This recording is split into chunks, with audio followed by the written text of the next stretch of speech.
Hi friends, finally ನಿಮ್ಮ ಒಂದು verification ಸ್ಲಿಪ್ಪನ್ನು release ಮಾಡಿದ್ದಾರೆ ಕೆ ಎದವರು. ಈಗ ಆಲ್ರೆಡಿ ಎಲ್ಲ ವಿದ್ಯಾರ್ಥಿಗಳು ನೋಡ್ಕೊಂಡಿರ್ತೀನಂತೇನ ಅದರ ಸಂಬಂಧಿಸಿದಂತೆ ಕೆಲವೊಂದು ಪ್ರಾಬ್ಲಮ್ಸ್ಗಳ ಅರೈಸ್ ಆಗಿತ್ತು. ಅದ್ರ ಬಗ್ಗೆ ನೀವು ವಿಡಿಯೋದಲ್ಲಿ ಡಿಸ್ಕಷನ್ ಮಾಡ್ತೀನಿ. ಇನ್ನೆಲ್ಲ ಪ್ರಾಬ್ಲಮ್ಸ್ ಅರೈಸ್ ಆಗಿತ್ತು, ಅದಕ್ಕೆ ನಾವು ಏನು ಮಾಡಬೇಕು ಕಂಪ್ಲೀಟಾಗಿ ಇನ್ಫಾರ್ಮೇಷನ್ ಈ ಒಂದು ವಿಡಿಯೋದಲ್ಲಿ ಕೊಟ್ಬಿಡ್ತೀನಿ. ಕಂಟಿನ್ಯೂಸ್ ಆಗಿ ಭಾಳ ವಿಡಿಯೋ ಮಾಡೋದಿಲ್ಲ, ಬಟ್ ಒಂದು ವಿಡಿಯೋದಲ್ಲಿ ಏನೈತಿಲ್ಲ ಎಲ್ಲ ಇನ್ಫಾರ್ಮೇಷನ್ ಕಂಟೆಂಟ್ ಆಗಿರ್ತದೆ. ಓಕೆನಾ? ಈಗ ಸದ್ಯಕ್ಕೆ ಏನಪ್ಪ ಅಂದರೆ ವೆರಿಫಿಕೇಷನ್ ಸ್ಲಿಪ್ ಅಂತೂ ರಿಲೀಸ್ ಮಾಡಿದ್ದಾರೆ.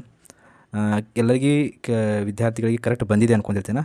ಆ್ಯಂಡ್ ಇನ್ನೂ ಸ್ವಲ್ಪ ವಿದ್ಯಾರ್ಥಿಗಳಿಗೆ ಪ್ರಾಬ್ಲಮ್ ಏನಾಗ್ತಿದೆ ಅಂದರೆ ಅದು ಸ್ಪೋರ್ಟ್ಸ್ ಫಿಸಿಕಲ್ ಹ್ಯಾಂಡಿಕ್ಯಾಪ್ಟ್ ಕೋಟಾಗಳನ್ನ ರಿಸೀವ್ ಮಾಡಿಲ್ಲ, ಅಂದರೆ ಅವ್ರಿಗೆ ಬಂದಿಲ್ಲ, ಅದು ಕೋಟಾ ಕ್ಲೈಮ್ ಆಗಿಲ್ಲ. ಅಂಥ ವಿದ್ಯಾರ್ಥಿಗಳಿಗೆ ಏನು ಹೇಳಿದ್ದಾರೆ, 2 ದಿನ ಬಿಟ್ಟು ಕ್ಲೈಮ್ ಆಗುತ್ತೆ, ಡೌನ್ಲೋಡ್ ಮಾಡ್ಕೊರಿ ಅಂತಂದರೆ.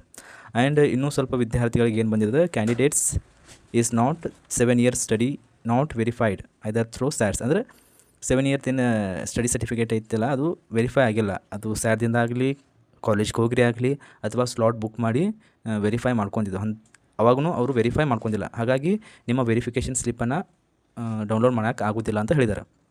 ತಿಳ್ದಾ? ಈಗ ನೀವು ಏನು ಮಾಡಬೇಕಂದ್ರೆ ಡೈರೆಕ್ಟಾಗಿ ಕೆ ಎ ಕಾಂಟ್ಯಾಕ್ಟ್ ಮಾಡಬೇಕಾಗತ್ತೆ. ಯಾರೇ ನಿಮ್ಮ ಫ್ರೆಂಡ್ಸ್ ಆಗಲಿ ಅಥವಾ ಯಾರೇ ಪರಿಚಯದವರೇ ಒಂದು ಬೆಂಗಳೂರಿನಲ್ಲಿದ್ದರೆ ಕೆ ಎ ಆಫೀಸಿಗೆ ಹೋಗಿ ಬರಬೇಕು. ಅಥವಾ ನೀವು ಬೆಂಗಳೂರದವರೇ ಆಗಿದ್ದರೆ ಅದು ತೀರಾ ಚಲೋ ಆಗುತ್ತೆ, ಅಲ್ಲೇ ಕೆ ಎ ಆಫೀಸ್ಗೆ ಹೋಗಿ ಮೀಟಾಗಿ ಕೇಳಿರಿ. ಓಕೆನಾ?